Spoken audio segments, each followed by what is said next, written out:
The David Pakman Show at davidpakman.com.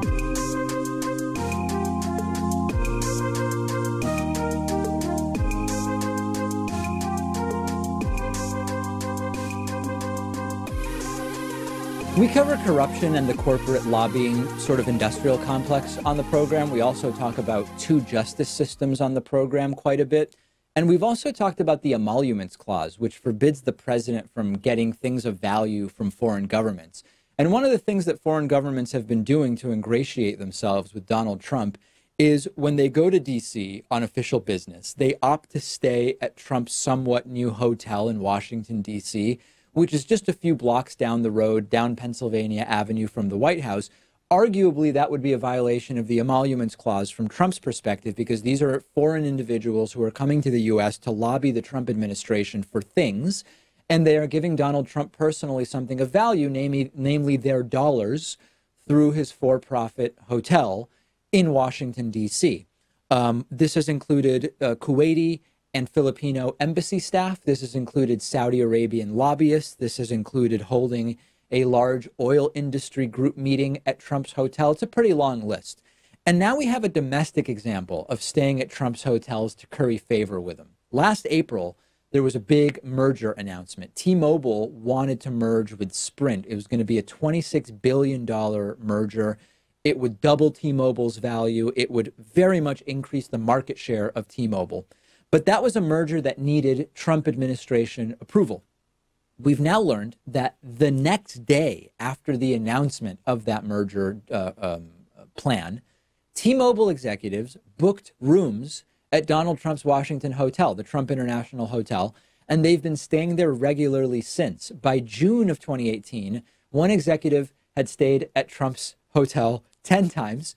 Others had stayed close to a handful of times, often wearing their T-Mobile gear in the hotel. Now, of course, can you tie any specific quid pro quo to this, right? Can staying at a hotel at 1100 Pennsylvania Avenue influence the people at 1600 Pennsylvania Avenue?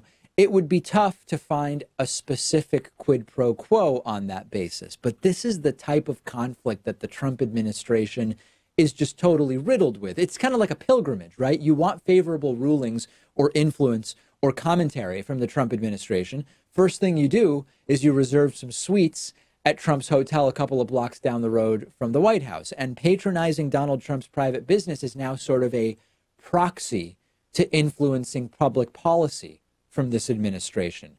This hotel is now the center of a bunch of different problems. You've got the emoluments clause related to the foreign dignitaries that stay there. There's the American executives staying there, presumably to curry some favor for mergers. And then there's the kind of broader concern, which is that the hotel, this particular hotel, happens to be in a federally owned building. Donald Trump's private business leases the building from the federal government. Trump also happens to be the current president of the United States. So the president has a private business from which he makes money in a building which he rents from the federal government, which he runs. And it's important to be really transparent. This is not unique to the Trump administration. It's particularly bad under the Trump administration. But think back to George W. Bush and the Iraq War, using Halliburton to rebuild Iraq. And then, of course, they have Vice President Dick Cheney, who happened to have previously been the CEO of Halliburton, involved in deciding that Halliburton is going to be getting paid handsomely for rebuilding Iraq. That's just one example, and there are many. As far as the Trump hotel games, at some point in time, we might simply have said, this is bribery, right? This is just bribery, period. Remember when Jimmy Carter was president, he had to relinquish ownership of his peanut farm in Georgia because that could have maybe in some way have been a problem. Look at how far we have fallen since then, that now we can't even get 100% agreement that, listen, Trump and this hotel, this is a major conflict. It's just flat out a conflict. It's a conflict in terms of the emoluments clause. It's a conflict in terms of Trump, the private person, renting a building from the federal government run by Trump, the president. It's a conflict all the way down. And when we think back to Jimmy Carter, Pat, and that peanut farm, it almost seems quaint, the idea of him getting rid of those interests because it could be a conflict. Yeah, and we knew when Trump was elected that these sort of problems would arise, that we'd have to find a way around this. And the simplest solution is for Trump to divest from his business, to put it into a blind trust. But of course, he never got around to doing that. And I don't know what the other sorts of solutions you can come up with are, but he's not even going to try to come up with them because he's profiting off of this. And this is exactly what he wants. Yeah, not only that, it wasn't even clear Donald Trump ever knew what a blind trust was. Because when he put that stack of papers and did that big press conference and said it's all going to get taken care of very, very soon, there was no actual indication that he had even the slightest idea what it meant to put your businesses in a blind trust, or whether that even applied when the businesses all have your name on them and you still know that they exist. Let's go from T-Mobile to AT&T, a different telecom company. You might remember that we were told that tax breaks for corporations under Trump were going to lead to hiring. They were going to lead to economic prosperity and just really great things for companies and employees. Everybody was going to win because of the Trump tax breaks. We were also told that those pesky Obama-era net neutrality regulations were stifling telecom companies. They were costing them money. They were making it so that they and their employees and customers were worse off. And as soon as we could repeal net neutrality, everybody was just going to be better off. Now, many of us knew it was a ruse. We knew that it was lies. And now we have more evidence of that. Despite the tax breaks, despite the repeal of net neutrality, AT&T is planning to fire, not hire, fire with an F, 7,000 employees. You'll remember that AT&T claimed that the tax breaks and the freedom to do what they want to do on the internet was going to create jobs, it was going to raise wages, and it was just going to be great for everybody. But it's not happening. And it's either funny or tragic that they're firing 7,000 people, because check out what their CEO, Randall Stephenson, said during a 2017 interview on CNBC. Quote, "Every $1 billion in additional investment we make is 7,000 additional jobs we have to put that capital into the ground or on cell towers and so forth. And these are 7,000 jobs wearing hard hats. These are high-paying jobs with good benefits. The correlation is very, very tight. If we have to make that kind of hiring and do that kind of hiring, that drives productivity, which drives what? Wage growth. So it's very clear. $1 billion, AT&T creates 7,000 jobs. AT&T reported $19 billion worth of a tax windfall in 2018, which if we multiply out 7,000 jobs per billion times 19 billion, that's 133,000 new jobs. But no, there's no new jobs with AT&T. They're firing 7,000 people. Now, journalists smartly went to AT&T and they said, hey, you're firing 7,000, but you had said you would hire 7,000 for every $1 billion in tax breaks that you got in cash infusion. They are responding by saying, oh, no. When the CEO said that, he meant that every $1 billion gets to the economy is 7,000 new jobs for the economy. He didn't mean for AT&T specifically. But of course, if you actually look at what he said, you see very clearly that he said specifically, every $1 billion we get is 7,000 new jobs that we create. So don't be tricked. This stuff doesn't work. It works only to line the pockets of the executives and to line the pockets of the major shareholders, period. Here is yet another case study in this. And if you have even just a passing understanding of basic economics and how money works and how business works, you would realize that AT&T was never going to start hiring people, 7,000 for every $1 billion in money they got back, merely because they were getting tax cuts. It's demand that drives hiring, and giving executives and shareholders money back with which they can buy back shares is not going to generate demand for AT&T's services. So why would they ever hire more people on that basis? Not a surprise to anybody who's been paying attention. Send me your thoughts. I'm on Twitter at dpacman. The show is on Twitter at David Pakman Show. We've got a fantastic program for you today. The David Pakman Show at davidpakman.com.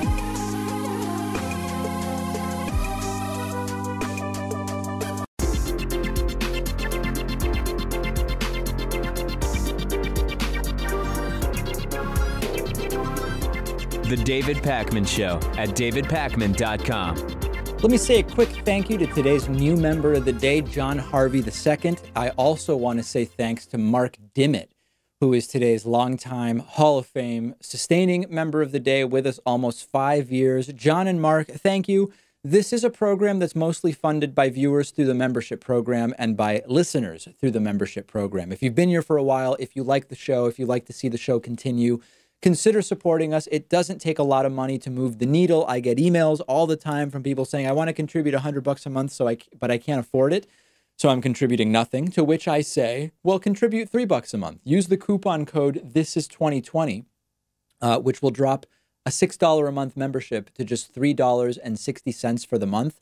That is more than enough to move the needle if enough people do it. And I really appreciate everybody who has been supporting us, including a record more than 350 new members in the month of January alone. Let's go to the phones at 617-830-4750 and see what's on people's minds. Let's start with our caller from the 661 area code. Who's this? What's on your mind today? Hey, David. This is Jose from California. Hey, Jose. What's going on? How's it going? I have a question. With the recent attack in Syria and the death of U.S. servicemen out there, I think I read it was 2 this morning. Is it going to be a lot tougher to pull out just in general, or is this going to complicate things more and keep us there even longer? I think it was always going to be tough to pull out of Syria. I mean, right after Donald Trump made the announcement, you heard from John Bolton. I mean, John Bolton chiming in and saying, yes, we want to leave, but there are strategic objectives which have to first be met. And it's not exactly clear when we're going to be doing it. And then Trump came back and said, oh, no, we're leaving and we're leaving soon. I mean, I think the most important point is we've still not left. And OK, it takes more than a few weeks, but it's already been a few weeks. And so far, nothing's happening.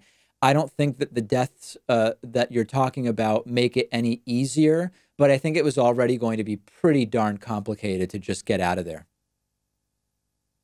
Yeah, no, I agree also. I would like for us to leave. I Sure. would like for us to leave Iraq. I would like for us to leave Afghanistan, and it's just going to be harder and harder as the time goes. My last question is, do you support a mass pullout, or do you support staying and just making sure the Kurds are in good standing before we leave? I'm totally fine with leaving Syria in principle, and I was against getting involved in the first place. My concern now is that the timing of Trump choosing to bail out is suspicious in 3 or 4 different ways, which I've pointed out, and I would want to make sure that we don't imperil the Kurds. So I'm for the U.S. not being involved in Syria. I want to make sure that choosing now as the time to leave doesn't, that it fits in and has a strategic sort of thought process that has been applied. Right. Yeah, I agree with that. All right, Thank you Jose, very much, thank David. you for the call. Really appreciate it. Great to hear from you. Let's go next to our caller from the 513 area code. Who's there from 513? Hi, David. This is Noah from Central Florida. Hey, Noah, what's going on today? I'm calling to raise awareness of a disease called ME/CFS, otherwise known as chronic fatigue syndrome. For the past 8 years, I and 2.5 million other Americans have suffered, finding serious deficits in diagnosis and a striking lack of effective treatments. Because we don't look sick, many doctors simply do not believe us, which seriously affects our ability to secure benefits from Social Security and to secure research grants. We are equal in number to the HIV population, yet we receive 200 times less government funding for research, and I can't accept that. We know there are dozens of metabolic and neurologic and immune system anomalies in ME patients, so we deserve to be heard and we deserve to be funded. So I just want to say to your audience, if you or your loved ones in any way are affected by MECFS, please join our activist Facebook page called ME Action on Facebook. And if you know any doctors, please tell them they can receive continuing education credits by watching the documentary Unrest by Jennifer Bree. Thank you so much, David. Okay, thank you. 617-830-4750. Let's go to our next caller from the 812 area code. Caller from 812. What's going on today? Hi, David. Sam from Denver. How are you doing? Good. What's going on? I want to know where you disagree with me on three things. I think currently we are at the end of a business cycle, that the Trump bump is a bubble because it's not real earnings, and I believe that the government shutdown may pop it. And I want to know where you would disagree with me and how important what disagreements would be. Okay, well, let's take them one at a time. Number one, I have said for years that after one of the biggest stock market run-ups and real estate run-ups in history in the United States, at some point the cycles take place, and we've sort of been wondering when that's going to come. I think that that is separate from whether Donald Trump's policies exacerbate or slow that down or impact it one way or the other. So yes, I don't know that I would call it a business cycle, but there's absolutely no question that we have been wondering when the next downturn would be, and it may be happening now. Number two, as far as the Trump bump, I actually don't really know what you're talking about, other than if you mean the stock market run-up, many of whose gains were given back during 2018, a year that stocks declined. So what did you mean by the Trump bump? Well, if you look at just the indexes after Trump won, it looks like they were very skeptical during the election and just started rocketing up in a way that generally the markets don't seem to. And now we see this whipsaw. Yeah, right. I mean, so I guess in that sense, I agree, which is that a lot of the 2017 gains were given back in 2018. And I do think that it was just a temporary fluctuation. The most interesting element you brought up is whether the government shutdown could pop the bubble. And I think the answer is yes, if it goes on long enough. And it's starting to get to the point now where I think I read that the average amount of wages that federal employees affected by the shutdown have now missed out on is that are owed is about $5,000 in gross income. And this can only go on for so long before it does start to have a more significant economic impact. Now, 800,000 employees and a few million contractors in a country of 340 million, still a relatively small percentage of the population. But you are now starting to talk not only about those individuals' ability to have money which they can spend in the economy, you're also talking about all of the work that every single one of the shutdown agencies does that allows the economy to continue functioning in full. So yes, I do believe that if the shutdown goes on significantly longer, that it's going to have a macroeconomic impact for sure. All right. Well, thanks for your insights, David, and thanks for your work. Thank you. Appreciate the phone call. 617-830-4750. Let's see who's holding on from the 925 area code. Who's there from 925? 925. Hi, I can hear you, but I'm here. Yeah, who's this? My name is George. All right, George. I'm from the Bay Area. Cool. In California. I wanted to ask you, what is your opposition to socialism? Because if you were to do the research about job requirements, you would see that the average IQ for most careers are in the 115 and above range. And now most people think about automation only about manual labor, but in this day and age, we've already started experiencing some white-collar jobs being automated, and this will only increase. So, and this will not be reversed. So, the only solution would be redistribution. Okay, so no, let's see if we can break these things down into a... So the first question was, what's my opposition to socialism? So that I've laid out in a number of videos extensively. I'm a social democrat, not a socialist. Then you went into most careers require an IQ of 115 or above. Where are you getting that data? Well, most middle class careers, unless you're doing something like oil extraction or some other. Okay, so the new work. statement is most middle class careers. So by most, do you mean more than 50%? Yes. And how do you define middle class? If you don't have to live paycheck to paycheck and you can afford to buy a house at some point, at least with a mortgage, and can afford to have at least 2 cars, that's pretty much the bare minimum I've seen around the suburbs I've lived in. Okay, I mean, I think it depends on where you live. That sort of definition would vary drastically in terms of what income would be. And also have the money for retirement as well, and that's another big part of it. Okay, I think depending on where you live, that is very differently achievable. Would you submit that there are lots of people who in much of this country can live a middle class lifestyle as you described by working as, for example, a construction worker? Well, very few people can do that. Only people that are male, healthy, and at least average strength and size. Well, hold on a second. Now you're moving the goalpost, because first you said I'm just being realistic. Hold on a second. Let me see if I can just understand what you're saying, because you're saying a lot of different things. First, you said that you need to have an IQ of 115 in order to have a middle class job. Then you said most people need that. 51% or more in many careers. Now you're saying that, okay, the example I gave does apply. A construction worker, I think you would concede, doesn't have to have an IQ of 115. But then you said, well, that would only be if they are male and healthy, and you added a couple of other requirements. So I'm sensing that you don't necessarily know exactly what argument you're trying to make. I'm saying that very few people can do those kinds of manual jobs that pay well, and the vast majority of middle-class jobs are white-collar and require levels of intelligence that only 1 in 3 or 1 in 7 people have.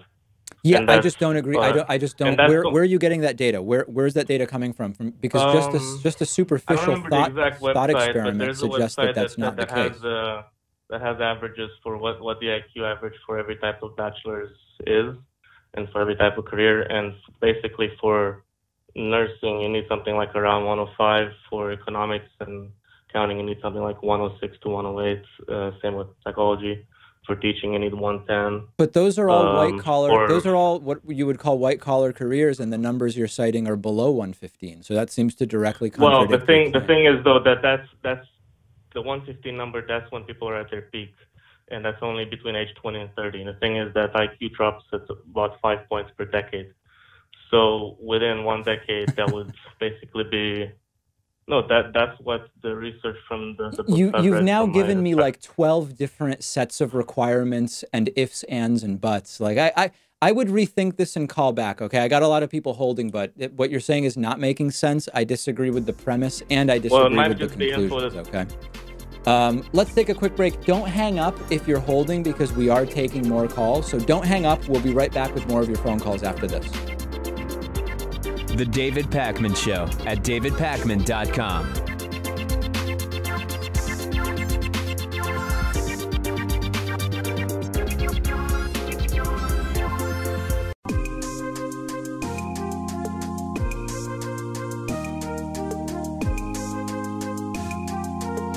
Welcome back to the David Pakman Show.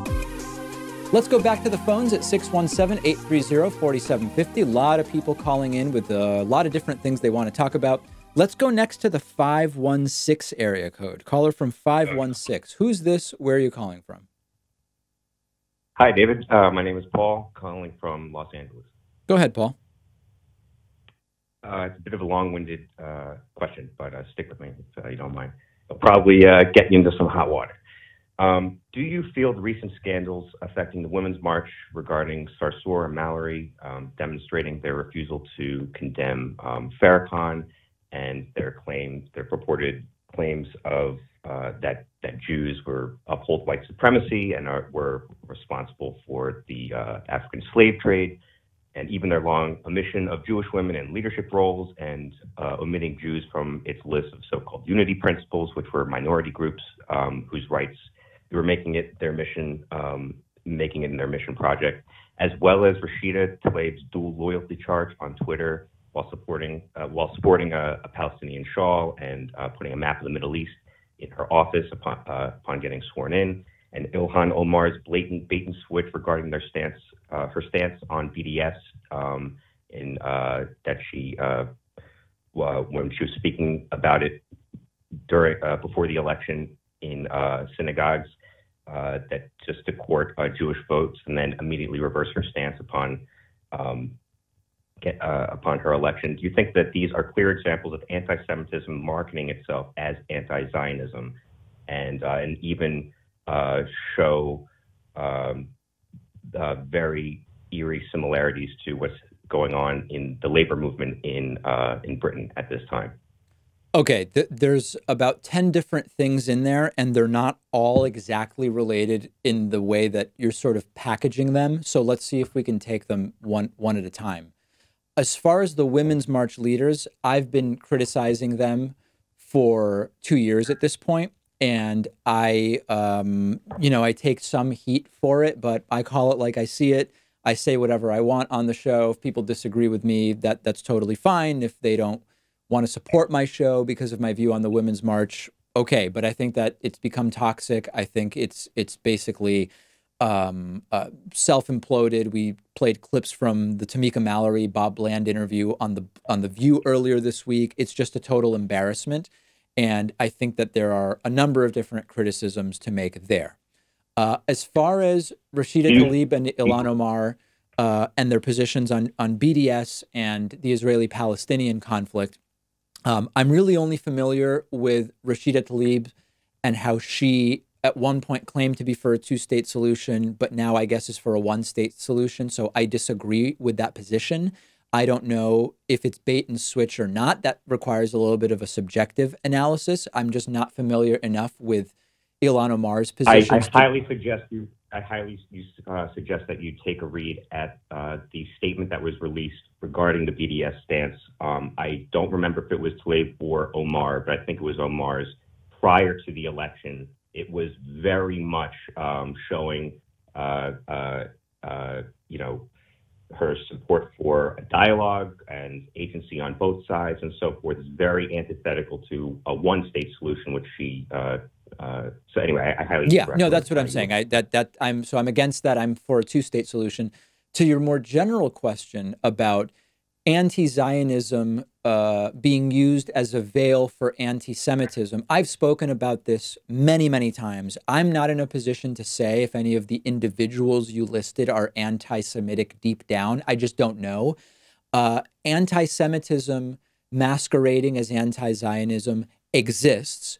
Not all anti-Zionism is anti-Semitism. It's very important to be clear of that. I also am skeptical of people who even use the term anti-Zionism because they're using a perverted definition of Zionism. Because I, as someone who's from Argentina, family went to Argentina from Eastern Europe for a number of different humanitarian reasons, both before and during World War II.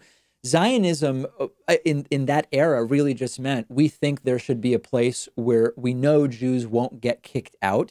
Now, Zionism is used as a catch-all for support of outrageous Benjamin Netanyahu policies and settlements and all of that stuff, which is not ever really what Zionism was. So there's also like a semantic argument to be had there. But, I think that you're bringing up all good issues, but I don't see them as one that require one answer. These are all like 5 or 6 separate things. I disagree. I mean, I agree with your analysis on the perversion of Zionism, but I disagree. But I thank you so much for commenting on it. Okay, but can I find, so when you say you disagree, are you saying that a critique of Tamika Mallory and Linda Sarsour is the exact same critique and analysis as to the question of Rashida Tlaib's position on the Israeli-Palestinian conflict? I mean, they're literally two different things that I think would require two different analyses.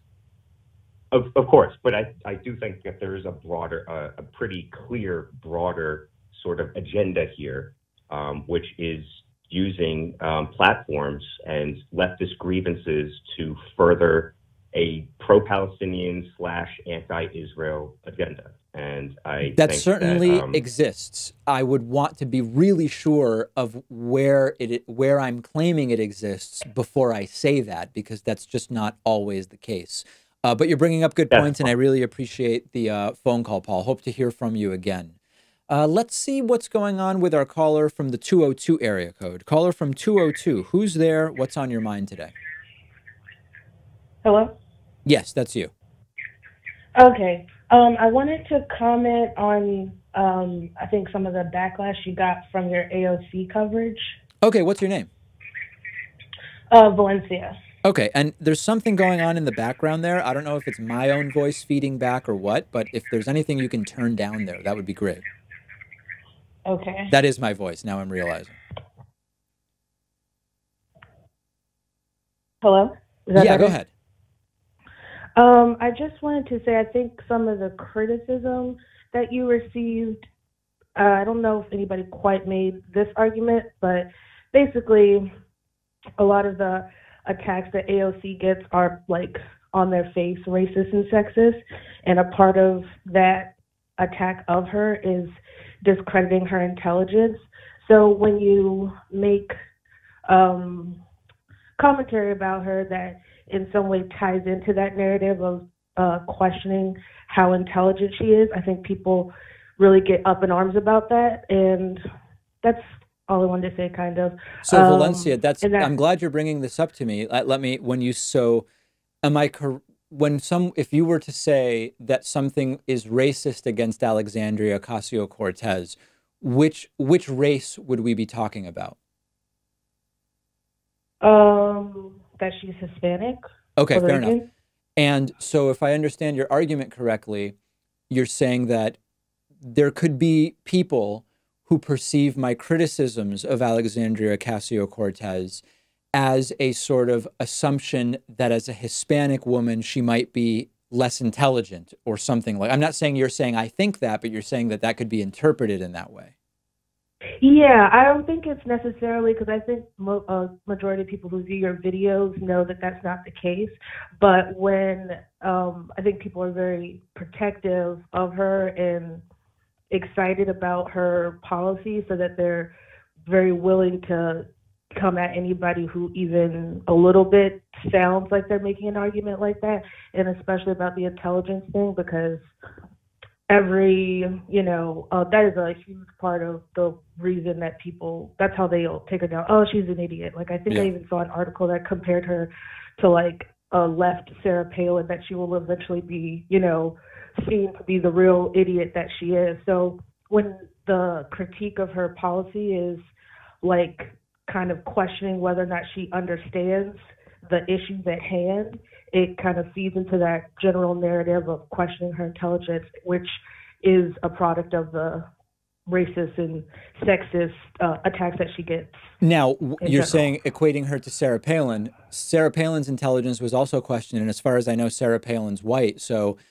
can you make the case for why, when you critique Sarah Palin's intelligence, race isn't a factor, but if someone critiques AOC's, it would be assumed that it's partially because of her race? Like, why would that be? I think the reason that Sarah Palin's intelligence was questioned is because she made statements and things that were questionable, like I could see Russia from my house and stuff like that didn't really support the idea that she was a serious policy or politician. But hasn't AOC also made some policy misstatements? Yes, but okay, yeah, that's another part. I feel like, well, that's the key part, right? I mean, that's why I made a critique, because she said things that were wrong. Right. It's that they're wrong, but I feel like the questioning whether she understands them to the level that I feel like you did, which I think is just in a general tone, can come off a little, it's very direct, which is what a lot of people like, but so you're inferring from the tone of how the questions were asked that the motivations may have been partially because of her Hispanic race. It's not, I'm not talking about you in specific. No, I'm I saying understand. that your video fits into the larger narrative, and I think that's why the backlash is so strong. I don't think you did anything that was particularly egregious. I'm saying that just you in the sea of people making these types of arguments against her, that's why the backlash is so strong. It's not that you were so awful, it was just that it is a part of a broader attack. So when people feel that she's being attacked, they attack back. And it's not that you are so terrible, Right. Your comments were so ridiculous.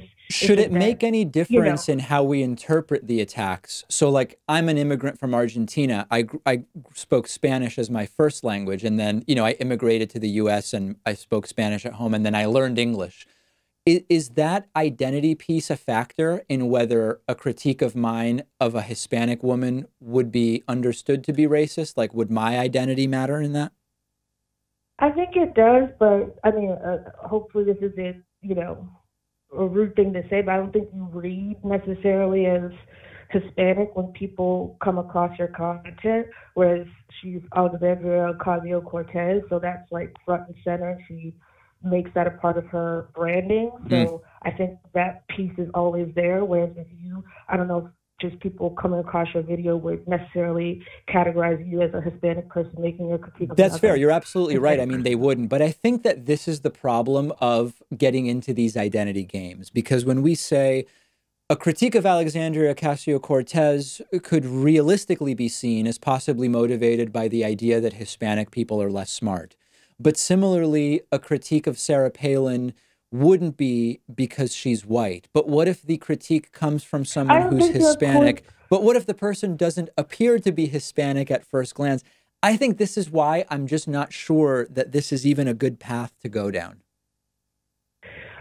No, I think you definitely get into the weeds when you're talking about like every little, intersectional marker and trying to describe each conversation in that way. But I do feel like the things that I've laid out previously are like real world factors and how people interpret things. Agree. It's not that I think that it's the right thing, but I just think it's real. And people, I don't like the identity politics are all bad because you get into the weeds about it. Like the reason that they are important is because people who are previously represented in these spaces feel so strongly just at the representation that they get, even if the person isn't, the best.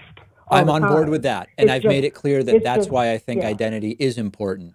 Now, when it comes to this specifically, and my particular critique, might we all have been better off if you called in and we merely discussed the substance of what my critique was? True. You agree that we might be?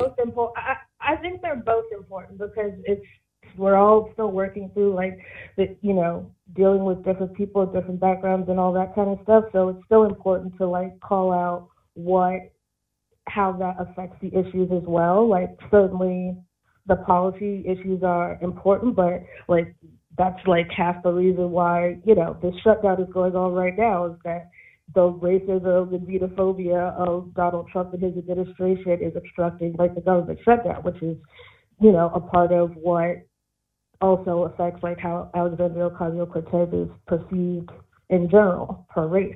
All right, that's fair, but I do think it's interesting that you're at least partially conceding that as or more important than the perception of my critique based on AOC's Hispanic identity would have been just a conversation about the policy. And I think that it's important that you're recognizing that. Oh, yeah, certainly. I don't, that's what my whole thing was, is I don't think certainly it's your right to make a critique. And I don't think your critique was particularly ridiculous or harsh. It's just that in the climate that we live in, critique of her will get viewed through that lens, and people on her side are very willing to protect her, even if they're not right about Well, I think that's the problem. In other words, that's a real problem, which is that people are defending someone even if she's wrong on the policy because of the cult of personality. I'm critical of that when it's Trump. And I have to be critical of it when it's Bernie or AOC or whoever. Listen, I appreciate the call. It sounds like we agree on some stuff, although we maybe disagree on some others. But I appreciate you sharing your thoughts with me. Thank you. Bye-bye. All right, Valencia, thank you. And on that note, I'm out of time for calls. We will take calls again. Appreciate everybody calling in today. The David Pakman Show at davidpakman.com.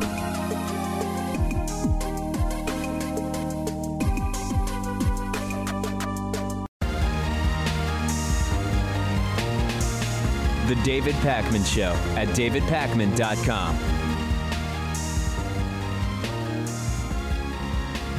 Okay, looking forward to diving into the audience questions segment on this week's Friday show. First one, David, can you give examples of white identity politics?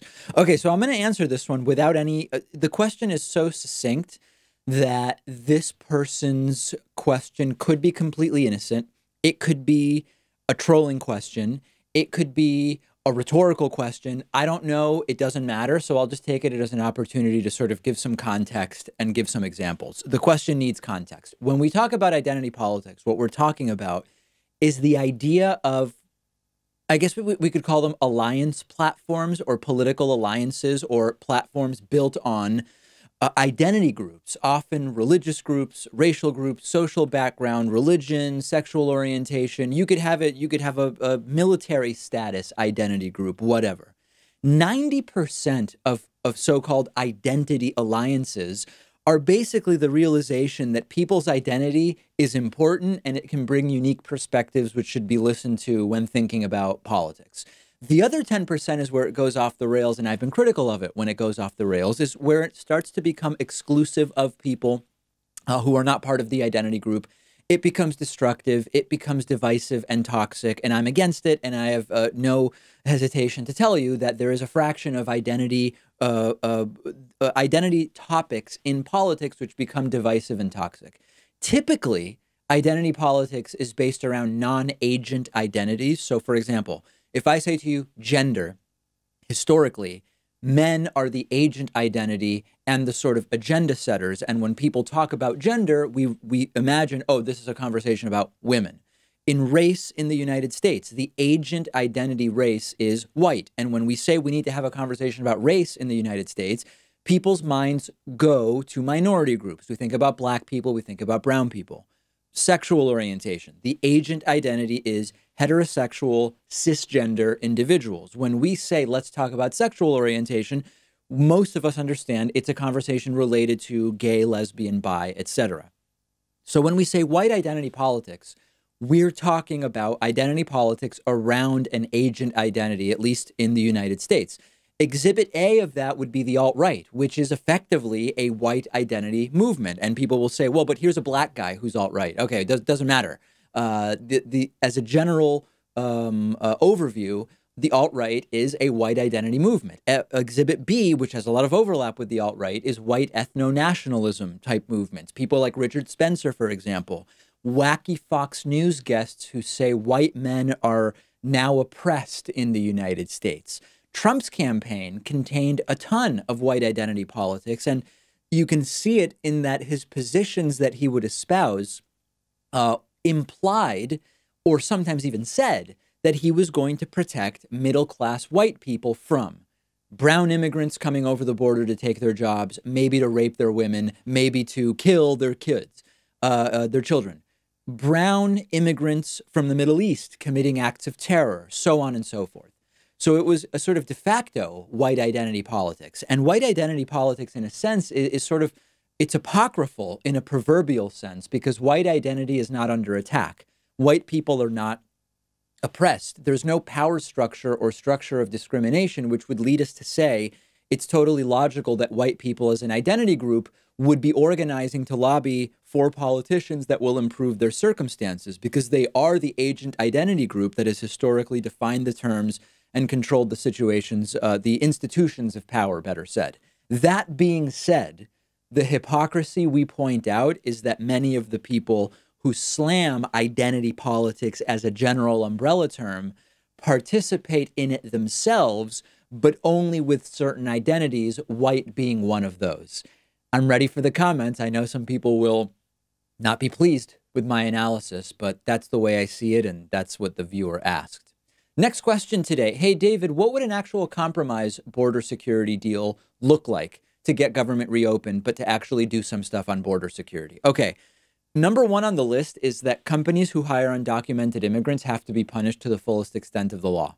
So much of what we're dealing with and so much of the problem is related to the fact that no matter what the law says, corporations and companies are rarely punished, certainly not to the fullest extent of the law, for hiring undocumented immigrants. It has been an incredibly successful ruse to convince you to be mad at someone coming from Latin America looking to improve their circumstances and that of their family, to be mad at them rather than the corporation who's taking advantage of those people in order to lower how much they pay in wages, okay? So number one is we've got to go after the corporations. That has to be part of any deal, if you ask me what should be in it.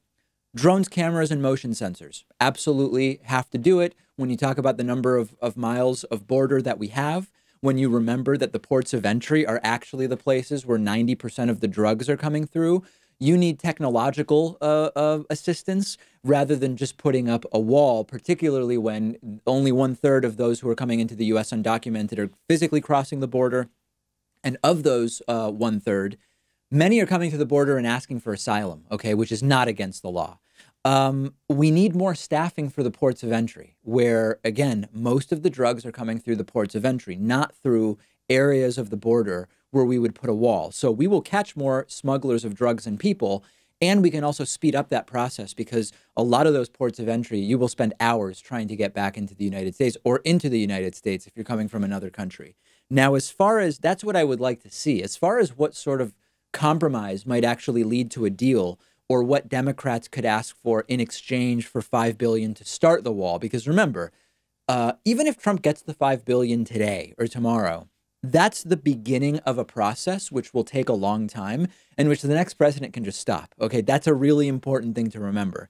I would be lobbying if I was a Democrat and I was of the mindset that, okay, I don't think the wall spending is a good idea, but if we can agree to give Trump $5 billion in exchange for a whole bunch of stuff that becomes policy, knowing that only a fraction of the wall will be built and the next president could stop this. This is hypothetical. I would insist DACA recipients must get a very clear path to citizenship, and it has to be relatively quick. We've got to take them out of this legal limbo or psychological limbo that they are in. We've got to establish something firm for holding corporations accountable who hire undocumented immigrants. That's going to be tough because you have big political donors who want to be able to continue hiring undocumented immigrants without getting punished. We need more immigration judges to speed up the process. You'd think both sides would agree on that because the right says they want people out more quickly when they're going to be deported. More immigration judges would achieve that. The left doesn't want people in legal limbo and detained in these de facto internment camps for any period of time, and more immigration judges would cut down on the amount of time that they're there. So I think that those are elements that could maybe lead to a compromise and that Democrats could insist on. But I actually don't disagree with the strategy of just holding out on this and saying, we're not going to give you money for the wall. I mean, we're just not going to give you money for the wall, period. If I'm missing some component that you think would be an important factor of such a compromise, and if you're just going to write to me and say, we just need the wall, we just disagree, right? I'm looking to have a more reasonable conversation with you here. Let me know what else should be or could be part of a package. Hey, David, the Democratic primary is heating up as you've been covering. How should we determine who is allowed to participate in primary debates? This is a question we've been wrestling with for a while. And let's first outline what the problems are. Number one, if you simply say to be in a Democratic primary for 2020, Democratic primary debate, you've got to be polling 5% in recent polls, whatever the number you pick. It's sort of a problem to do that because if you have no name recognition, you're never going to be initially at 5% unless you can participate in the debates. And if you can't participate in the debates unless you're polling 5%, that reinforces the status quo, and it basically allows the establishment more gatekeeping power, which I'm against. So it's a problem for me to say you got to have 5% to participate in the primary debates. If you have no limit whatsoever at any point, you get 100 candidates on stage potentially, or whatever the number is, 20. We saw that when you have more than 5 or 6, the debates become very problematic. You don't really get to hear from people in depth about their ideas.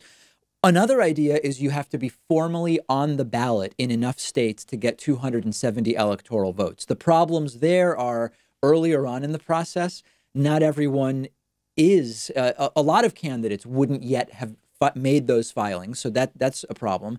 On the other hand, later on in the process, it may be too low of a barometer and you'd still end up with the too many people problem. The Republicans in 2016 had this two-tier system based on polls where you had like the primetime debate and the earlier debate, and no one really watched the earlier debate. And it doesn't really solve the problems in principle. It just gives you some kind of rule to adhere to, some kind of system. But again, if you have 30 candidates, it's not really a solution. If you were to really take this seriously and say, we don't want to have a system that favors the establishment, what I would say is early on, very early on, you do random groups of 4 to 6 candidates. If you're running, I think you should have to be formally filed as a candidate. You get to participate. Who you are debating, the other 4 to 5 people will be randomly assigned each time. And then as you get closer to the election, you start putting in place the polling minimum. So there's one way you could do this. For example, you have the first primary, which is the Iowa caucuses. After that point, you've got to have 1%, for example, in 3 national polls. After the New Hampshire primaries, that threshold goes up. You now have to have 2, 3, 4%.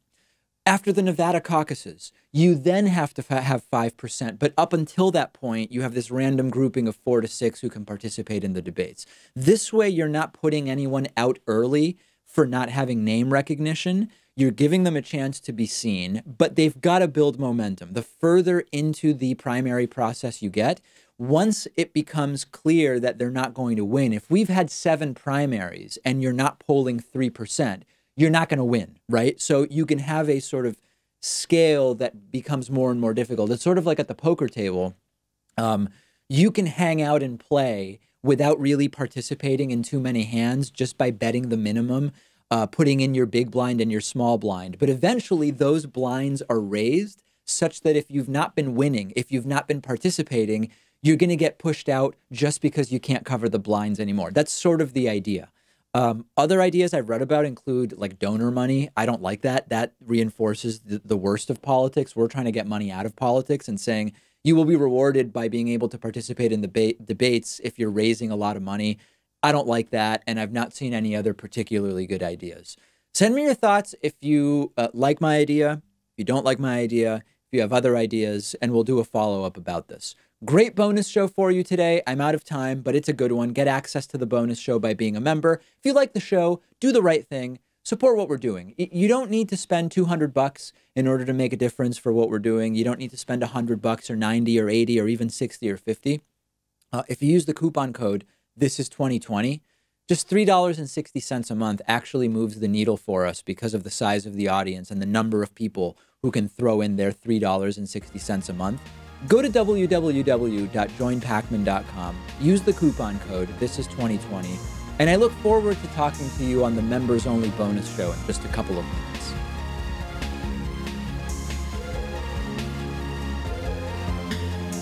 The David Pakman Show at davidpakman.com.